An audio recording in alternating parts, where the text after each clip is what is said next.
Selamat siang, saya akan melakukan tugas berpikir kritis saya membangun argumen.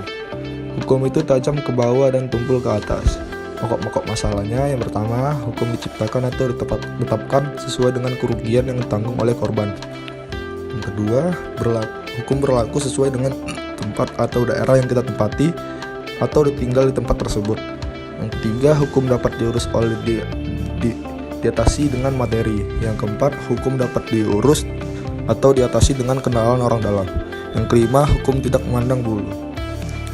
Saya akan membahas pro argumen saya dalam pokok masalah nomor 4, yaitu hukum dapat diselesaikan jika dalam situasi tersebut ada kerabat dan keluarga yang bisa melakukan tindakan cepat, dan semua tergantung dari orang dalam tersebut. Orang dalam tersebut yaitu kerabat atau keluarga kita maupun teman dekat bisa juga.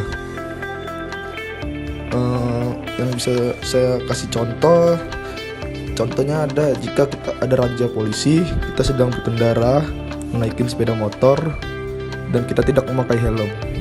Nah, di situ kita akan ditindaklanjutin cepat atau lambatnya. Jika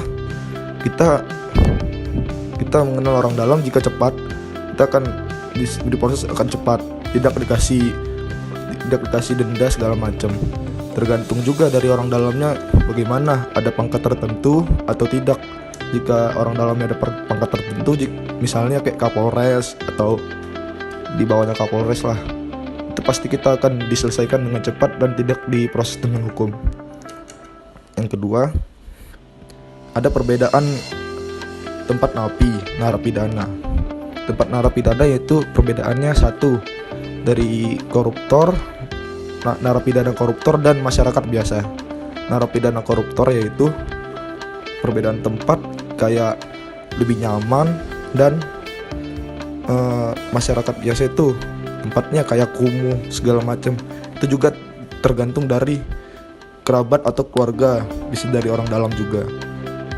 Tergantung dari ini juga sih, tergantung dari sogokan keluarga juga. Jadi begitu argumen masalah saya dari nomor 4, hukum dapat diurus dan diatasi dengan kenalan orang dalam. Terima kasih. Tentang hukum tumpul ke atas, runting ke bawah. Di sini saya akan menjelaskan pokok pikiran di poin C, yaitu hukum dapat diurus atau dibatasi dengan materi. Kenapa bisa begitu? Saya akan berbicara tentang kebutuhan manusia. Kita manusia pasti butuh uang yang namanya materi atau uang demi kebutuhan hidupnya. Apalagi uang yang didapat sangat banyak. Apakah orang bisa menolak? Tentu tidak. Maka daripada itu, kenapa banyak orang-orang di kalangan atas bisa dikurangi atau dibebaskan masa tahanannya? Itu karena dia mempunyai banyak uang dan duit untuk mengontrak pengacara terkenal atau kondang, dan juga menyuap hakim. Contohnya sudah terjadi pada Pengadilan Negeri Jakarta Selatan yang diberhentikan Mahkamah Agung atas kasus suap. Dan satu lagi, itu tentang kasus korupsi Gayus Tambunan. Bagaimana bisa seorang napi bisa keluar masuk penjara secara bebas demi kepentingan pribadi? Berarti bisa dibilang hukum Indonesia itu adalah hukum jual beli. Membangun argumen pada topik hukum itu tajam ke bawah dan tumpul ke atas. Pada pokok permasalahan adalah hukum ditetapkan sesuai dengan kerugian yang ditanggung korban. Yang kedua adalah hukum berlaku sesuai dengan tempat. Yang ketiga, hukum dapat diatasi dengan materi atau uang. Keempat, hukum dapat diatur atau diurus atau diatasi dengan kenalan atau orang dalam. Yang kelima, hukum tidak mengenal pangkat atau jabatan, atau artinya tidak memandang bulu. Argumen pada pokok masalah nomor 1 adalah hukuman akan berlaku atau ditetapkan jika kerugian yang ditanggung korban sudah ditetapkan. Misalnya pada korban kecelakaan, sang pelaku harus mengganti denda sesuai dengan beban, kerusakan maupun kerugian yang ditanggung oleh korban. Hal ini dapat kita lihat pada kasus-kasus biasanya, seperti kasus korupsi dan penculikan ayam. Kasus korupsi dan penculikan ayam ini ditentukan oleh kerugian yang ditanggung.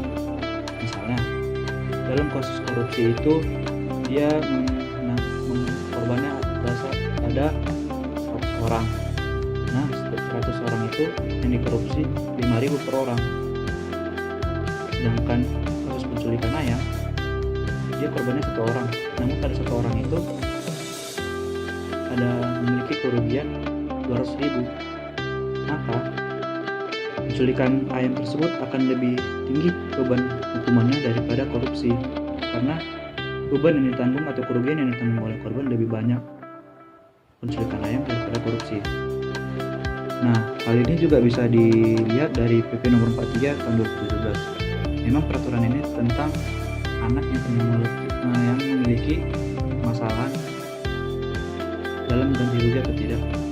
Memang dalam suatu masalah ada hukum, anak memang tidak dapat disalahkan atau masih ditanggung orang tua, tidak dibebankan atau tidak pidana. Nah, pada ini juga berlaku